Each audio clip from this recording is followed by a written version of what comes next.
Everyone, judiciary bye PW के platform पर आपका स्वागत है। आई एम अपूर्वा पुरोहित। 75 साल में पहली बार सुप्रीम कोर्ट में दलित वर्ग के लिए एक नया इतिहास रचा गया है। 75 ईयर्स में पहली बार दलित वर्ग को आरक्षण मिलने वाला है सुप्रीम कोर्ट में। पर क्या ये आरक्षण सुप्रीम कोर्ट के जजेस को मिलने वाला है?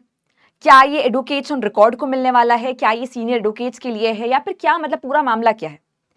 तो आज एक बड़ी खबर आपके सामने आती है और हर जगह पे हाईलाइट आता है कि सुप्रीम कोर्ट में रिजर्वेशन मिलने वाला है। तो ये किस पर्टिकुलर पोस्ट के लिए मिलने वाला है, इसके बारे में बात कर लेते हैं। तो सुप्रीम कोर्ट में पहली बार लागू हुआ SC/ST आरक्षण नीति। कर्मचारियों को प्रमोशन और सीधी भर्ती में मिलेगा फायदा। यानी कि सुप्रीम कोर्ट में जो स्टाफ रिक्रूटेड होता है उन्हें सीधी भर्ती में बेनिफिट मिलने वाला है और उसके अलावा प्रमोशन में भी बेनिफिट मिलने वाला है। अगर हम रिजर्वेशन की बात करें तो काफी सालों से अलग अलग गवर्नमेंट पोस्ट में रिजर्वेशन का बेनिफिट हम देखते हैं कि मिल ही रहा होता है। यूजुअली कोर्ट के स्टाफ को ऐसा कोई बेनिफिट नहीं मिलता है, जजेस में तो नहीं मिलता है अगर हम सीनियर हायर जजेस की बात करते हैं तो। लेकिन अभी एक बड़ा बदलाव किया गया है और इसकी घोषणा की गई है खुद CJI BR गवई के द्वारा। अगर हम बात करते हैं जस्टिस BR गवई की, तो भारत के सेकंड दलित CJI है जो कि बुद्धिज्म में कन्वर्ट ऑलरेडी कर चुके हैं, बट स्टिल लाइक सेकंड ऐसे CJI जो कि दलित कैटेगरी को बिलोंग करते हैं।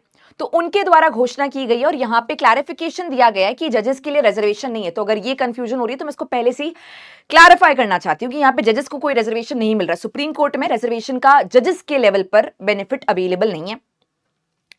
ये जो पॉलिसी है ये किया गया है कुछ पोस्ट के लिए जो कि पोस्ट सुप्रीम कोर्ट में स्टाफ की तरफ नियुक्तित है।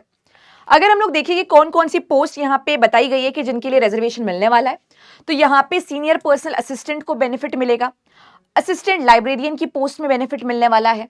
Junior court assistant cum junior programmer, junior court attendant, chamber attendant, इन सारी पोस्ट और इसके अलावा कुछ और भी पोस्ट में रिजर्वेशन का बेनिफिट मिलने वाला है जहां पे SC/ST कैटेगरी के लिए रिजर्वेशन होगा। अगर हम बात करें कितना परसेंटेज रिजर्वेशन है, तो यहाँ पे आपके SC कैटेगरी में 15% और ST कैटेगरी में 7.5% है एम्प्लॉयमेंट की पोजीशन में। और इसी तरीके से प्रमोशन में भी रिजर्वेशन का बेनिफिट मिलने वाला है। As of now Supreme Court ने जो सर्कुलर निकाला है वो इफेक्टिव हो चुका है 23 जून से ऑलरेडी। और अभी एज ऑफ नाउ हम देखें तो ये रजिस्टर में मेंशन है। और कोई भी पर्सन जो सुप्रीम कोर्ट के स्टाफ के तौर पे वर्क करता है, अगर उसे कोई ऑब्जेक्शन है कि कोई और पोस्ट को शामिल किया जा सकता था या कुछ पर्टिकुलर परसेंटेज को कम या ज्यादा किया जा सकता है, वो ऑब्जेक्शन रेज कर सकता है। कुछ समय के लिए विंडो ओपन की गई है। तो ये है पूरा के पूरा मामला। क्या ये एग्जाम पॉइंट ऑफ व्यू से इंपॉर्टेंट है? बिल्कुल है। क्या ये नॉलेज पॉइंट ऑफ व्यू से है? बिल्कुल है, क्योंकि 75 ईयर्स, इतना टाइम बाद सुप्रीम कोर्ट में स्टाफ लेवल पर रिजर्वेशन मिल रहा है। तो ये है आज की न्यूज। और इसके अलावा आपका ओपिनियन क्या है उसे आप कमेंट में मेंशन कर सकते हैं। Thank you so much for joining in. See you all in the next session.